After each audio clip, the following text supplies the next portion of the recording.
ফের নিয়ন্ত্রণ রেখায় সংঘর্ষ বিরতি লঙ্ঘন করল পাক সেনা। গতকাল রাতে জম্মু কাশ্মীরের আখনূর সেক্টরে ভারতীয় সেনা ছাউনি লক্ষ্য করে গুলি চালায় তারা। জবাব দেন ভারতীয় সেনারাও। তবে হতাহতের কোনো খবর নেই এবং এই নিয়ে গত 48 ঘন্টায় 5 বার বিনা প্ররোচনায় সংঘর্ষ বিরতি লঙ্ঘন করল পাক সেনা। গতকালের পর আজ ফের কেন্দ্রীয় মন্ত্রিসভা নিরাপত্তা বিষয়ক কমিটি বৈঠকে বসছে এবং বৈঠকে নিয়ন্ত্রণ রেখা পেরিয়ে সেনা অভিযানের জেরে আন্তর্জাতিক মহলের প্রতিক্রিয়া পর্যালোচনা করা হবে। আমাদের সঙ্গে এই মুহূর্তে টেলিফোনে রয়েছেন আমাদের প্রতিনিধি কমলিকা সেনগুপ্ত। কমলিকা, কি জানা যাচ্ছে এই বৈঠক সম্পর্কে? দেখো, 10:30টার সময় এই বৈঠক শুরু হবে। ক্যাবিনেট কমিটি সিকিউরিটি পোর্শন থেকে এই বৈঠকটা হবে এবং আইটিবিপির লোকরা থাকবে, এনএসএ থাকবে এবং রাজনাথ সিং তিনি থাকবেন, প্রধানমন্ত্রী নরেন্দ্র মোদীও থাকবেন। গতকাল যে সার্জিক্যাল স্ট্রাইকের অ্যানাউন্সমেন্টের পরে আমরা দেখেছি যে জম্মু অ্যান্ড কাশ্মীর, পাঞ্জাব, গুজরাট এবং রাজস্থানের কিছু জায়গার নিয়ন্ত্রণ রেখা বরাবর এবং সীমান্তবর্তী যে সমস্ত গ্রাম আছে সেই গ্রাম থেকে প্রায় 15 লাখ লোককে সরিয়ে নেওয়া হয়েছিল। সেই সমস্ত জায়গায় কি পরিস্থিতি রয়েছে, কারণ ভারত একটা প্রত্যাঘাতের আশঙ্কা করেই এই 15 লাখ লোককে বিভিন্ন জায়গা থেকে সরিয়ে আনা হয়েছে। সীমান্তে কি পরিস্থিতি রয়েছে, সেই গ্রামগুলো যেখান থেকে সরানো হয়েছে সেখানে কি পরিস্থিতি রয়েছে, সেখানকার নিরাপত্তার কি পরিস্থিতি রয়েছে, এই নিয়েই কিন্তু বৈঠক হবে এমনটাই জানা যাচ্ছে। তার পাশাপাশি কালকে সার্জিক্যাল অ্যাটাক হওয়ার পর আন্তর্জাতিক কমিউনিটি থেকেও বিভিন্ন ধরনের রিয়াকশন আসছে, কিন্তু মূলত এই যে বৈঠকটা সেটা নিয়ন্ত্রণ রেখা এবং সীমান্তবর্তী জায়গায় নিরাপত্তার কি পরিস্থিতি রয়েছে সেইটা দেখার জন্য, সেটা নিয়ে আলোচনা করার জন্যই এই বৈঠক এমনটা জানা যাচ্ছে। ধন্যবাদ কমলিকা। ভারতীয় সেনা ঘরে ঢুকে প্রত্যাঘাত করায় আশঙ্কায় পাকিস্তান। সার্জিক্যাল স্ট্রাইকের কথা মুখে না মানলেও আজ মন্ত্রিসভার বৈঠক ডেকেছেন পাক প্রধানমন্ত্রী নওয়াজ শরীফ। 5ই অক্টোবর পাকিস্তানের জাতীয় আইনসভার যৌথ অধিবেশন ডাকা হয়েছে। গত কয়েকদিন ধরে সীমান্তের ওপারে চলছে যুদ্ধের প্রস্তুতি এবং তারই মধ্যে ভারতীয় সেনা পাক সেনাকে বোকা বানানোর চিন্তায় নওয়াজ শরীফ।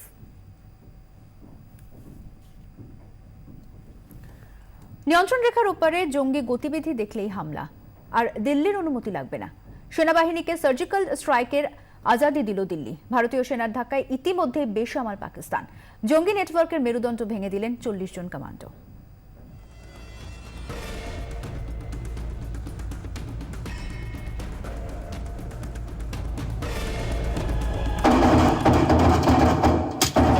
ইঁদুরের গর্ত থেকে টেনে বের করে লাদেনকে মারে আমেরিকা। 40 মিনিটের নিখুঁত অপারেশনে খতম হয় বিশ্বত্রাস জঙ্গি। কাকপক্ষীয় টের পায়নি। লাদেনের আশ্রয়দাতা পাকিস্তানকে একই বার্তা দিল ভারত, সার্জিক্যাল অপারেশন। ভীমবেড়, লিপা, হটস্প্রিং ও কেল 4 সেক্টরে 7টি জঙ্গি ক্যাম্প। নিখুঁত তথ্য ছিল ভারতের কাছে। নিয়ন্ত্রণ রেখার ওপারে গুরুত্বপূর্ণ কিছু লিঙ্কম্যান ও গাইডকে কবজা করে ফেলে ভারতীয় সেনা। কোন জঙ্গি ঘাঁটিতে কত জঙ্গি আছে, তাদের কাছে কি অস্ত্র রয়েছে, তার নিখুঁত তথ্য আসে সেনার কাছে। মঙ্গলবার সন্ধে চূড়ান্ত অভিযানের নীল নকশা তৈরি হয়ে যায়। অভিযানের জন্য প্রায় 150 জন কমান্ডোকে বাছাই করা হয়। 150 জনের মধ্য থেকে বেছে নেওয়া হয় 20 জন করে কমান্ডোর 2টি unit. কমান্ডোদের light machine gun, Beretta automatic rifle, thermal night vision device, GPS দেয়া হয়। জঙ্গি ঘাঁটি চেনানোর জন্য প্রতি কমান্ডো ইউনিটের সঙ্গে ছিলেন 1 জন করে গাইড। উত্তর ভারতের একটি ঘাঁটি থেকে কমান্ডোদের নিয়ন্ত্রণ রেখায় পৌঁছে দেয় সামরিক হেলিকপ্টার। ঘড়ির কাঁটা মিলিয়ে 1টা 25 মিনিটে ভীমবেড় ও লিপা সেক্টরে 4টি জঙ্গি ঘাঁটিতে হামলা হয়।